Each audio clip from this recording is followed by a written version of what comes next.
নমস্কার all beautiful and unique souls. আজ দেখে নেব যে তোমাদের এই সময় কি জানার প্রয়োজন রয়েছে। তোমরা কোনো একটা বিষয় নিয়ে খুব দুঃখিত, খুবই চিন্তিত এবং কোর্টের কেস চলছে। অনেকের ক্ষেত্রে এরকম হতে পারে, তোমরা এই রিডিংটা দেখছো, তোমরা কোর্টের কেস নিয়ে মানে জিতবে কি জিতবে না, প্রচুর শত্রু, প্রচুর প্রবলেম, এটা নিয়ে খুব চিন্তায়।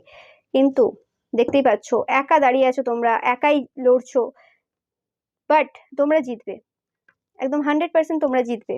এস অফ ওয়ান্স সেটাই বলছে যে তোমরা জিতবে। অনেকের ক্ষেত্রে দুটো কেস হতে পারে বা দুটো সমস্যা একসাথে চলছে, এরকম হতে পারে, এবং তোমাদের কাছে এই পথটা অজানা, মানে কিভাবে জিতবে তোমরা এই সিচুয়েশনে দাঁড়িয়ে যখন রিডিংটা দেখছো কোনোভাবেই বুঝতে পারছো না। বা এটা শুধুমাত্র কোর্টের কেস না হয়ে অন্য কোনো সিচুয়েশনও হতে পারে যেখানে হার জিতের ব্যাপার রয়েছে। তো সেক্ষেত্রে বলা হচ্ছে যে তোমরা হঠাৎ করেই বেরিয়ে আসবে, হঠাৎ করেই ঘটবে কিছু, মানে সেটা আনএক্সপেক্টেড ওয়েতে ঘটবে, বাট যেটাই হবে তোমাদের জন্য ভিক্টরি দেবে।